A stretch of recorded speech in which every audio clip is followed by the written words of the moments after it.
ప్రజల తరపున అధికార పక్షమే ప్రతిపక్షం. గత ప్రభుత్వంలో ఏపీపీఎస్సీలో జరిగిన అవకతవకలపై ఈరోజు ఏపీ అసెంబ్లీలో నిందించిన టీడీపీ ఎమ్మెల్యే ధూళిపల్ల. కొన్ని క్వశ్చన్స్ అడుగుతాను అధ్యక్ష, ఎందుకంటే మంత్రి గారి సమాధానం చూస్తే అధ్యక్ష వాస్తవాలు సభ ముందుకు రాలేదని నేను భావిస్తా ఉన్నా అధ్యక్ష. ఎందుకంటే మంత్రి గారి సమాధానం చూస్తే ఎవరైతే కొంతమంది ఎంపిక కాలేని వాళ్ళు కోర్టుకు వెళ్ళారని చెప్తా ఉన్నారు. కానీ అధ్యక్ష ఇక్కడ ప్రధానంగా ఏపీపీఎస్సీలో ఆనాడున్న మెంబర్లు కావచ్చు, ఏపీపీఎస్సీలో ఆనాడు రిహాబిలిటేషన్ సెంటర్గా మార్చి డీజీపీగా మార్చిన గౌతమ్ సవాంగ్ గారిని చైర్మన్ చేయటం, పిఎస్ఆర్ ఆంజనేయులు గారు లాంటి వాళ్ళని సెక్రటరీలుగా పెట్టడం, అలాగే సీఎంఓ ఆఫీస్లో ఉన్న ధనుంజయ రెడ్డి లాంటి వాళ్ళు, వాళ్ళకు సంబంధించిన వ్యక్తులు ఎవరు అధ్యక్ష బోర్డు మెంబర్లుగా వేసిన వాళ్ళు ఎల్ఐసి డెవలప్మెంట్ ఆఫీసర్లు, అలాగే సోషల్ సర్వీస్ పేరు మీద ఎవరున్నారు ఫక్తు వైకాపా నాయకులు కార్యకర్తలు ఉన్నారు.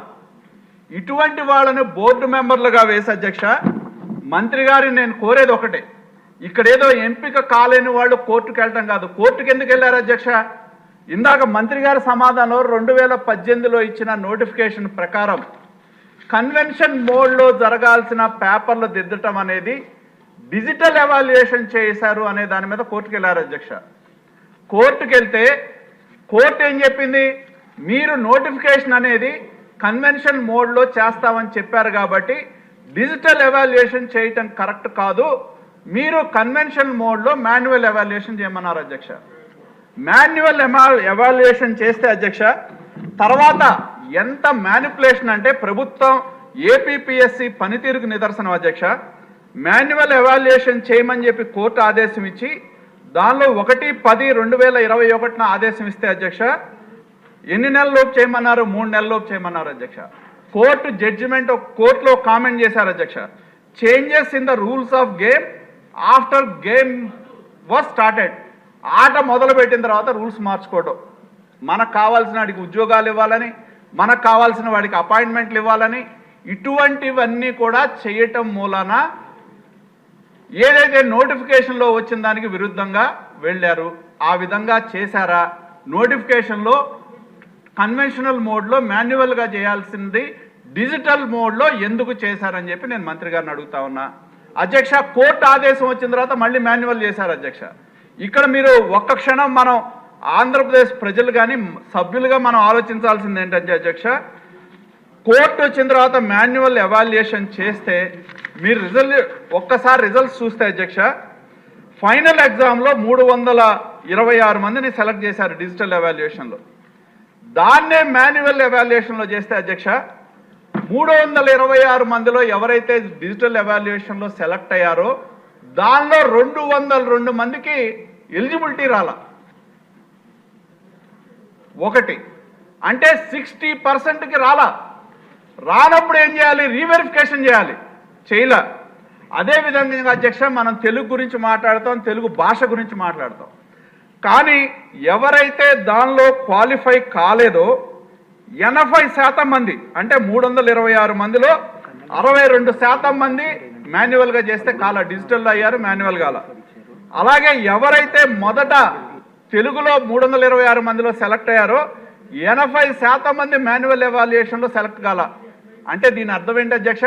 అసలు ఏపీపీఎస్సీకి ఉన్న ప్రతిపత్తి ఏంటి, ఏపీపీఎస్సీ యొక్క నిబద్ధత ఏంటి అనే దానికి ఖచ్చితంగా ఒక ప్రశ్నార్థకం అధ్యక్ష. నేను ఇంకోటి మంత్రి గారిని అడుగుతా ఉన్నా, ఏదైతే హైకోర్టు జడ్జిమెంట్ వచ్చిన తర్వాత ఆల్రెడీ ఒక మాన్యువల్ ఎవాల్యుయేషన్ జరిగింది అధ్యక్ష. డిజిటల్ ఎవాల్యుయేషన్ చేయకముందు మాన్యువల్ ఎవాల్యుయేషన్ చేశారు, చేసినా కూడా దాన్ని కప్పిపుచ్చి కావాలని తమ వారిని సెలెక్ట్ చేయడానికి డిజిటల్ ఎవాల్యుయేషన్ కానీ మాన్యువల్ ఎవాల్యుయేషన్లో అవకతవకలు జరిగినాయి. ఏదైతే దానిలో ఓఎంఆర్ షీట్స్ పెట్టారో ఎడిషనల్గా ప్రింట్ చేయించి తమకు కావాల్సిన వాళ్ళని ఎంపిక చేసుకోవడానికి వాటిని ప్రశ్నాపత్రాలకే ఎలా అటాచ్ చేయడం జరిగింది. ఇది ఒక పెద్ద స్కామ్ అధ్యక్ష, 300 కోట్ల స్కామ్ ఇది. ఆంధ్రప్రదేశ్లో నిరుద్యోగ యువతతో గత ప్రభుత్వం జగన్మోహన్ రెడ్డి గారు ముఖ్యమంత్రిగా ఉన్నప్పుడు సీనియర్ ఐఏఎస్ ఆఫీసర్లు, సీనియర్ ఐపీఎస్ ఆఫీసర్లు ఉన్నారు అధ్యక్ష. చివరిగా నేను డిమాండ్ చేస్తా ఉన్నా, గతంలో ప్రతిపక్ష నాయకుడుగా మా నాయకుడు జాతీయ అధ్యక్షులు చంద్రబాబు నాయుడు గారు ఉన్నప్పుడు అధ్యక్ష దాన్ని ప్రజల ముందు ఒక డిజిటల్ ప్రజెంటేషన్ వేశారు. ఏ విధంగా దీనిలో పేపర్లు దిద్దే దగ్గర నుంచి అక్రమాలు జరిగినాయో ప్రజల ముందు ఉంచారు అధ్యక్ష.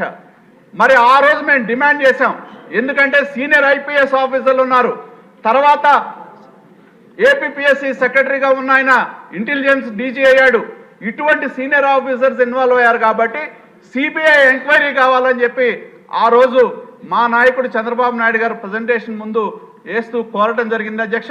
అలాగే మా యువ నాయకుడు నారా లోకేష్ గారు కూడా జాతీయ జనరల్ సెక్రటరీగా ఏదైతే దీని మీద జరిగిన అవకతవకల మీద సిబిఐ ఎంక్వైరీ కావాలని అడిగారు. ఎందుకంటే ఈ రాష్ట్రంలో ఉన్నత పదవుల్లో ఉన్న ఐపీఎస్ ఆఫీసర్లు, ఐఏఎస్ ఆఫీసర్లు దీనిలో ఇన్వాల్వ్ అయ్యారు కాబట్టి ఖచ్చితంగా దీని మీద సిబిఐ ఎంక్వైరీ చేయాలని చెప్పి నేను ప్రభుత్వాన్ని, గౌరవ మంత్రి గారిని నేను డిమాండ్ చేస్తా ఉన్నా అధ్యక్ష.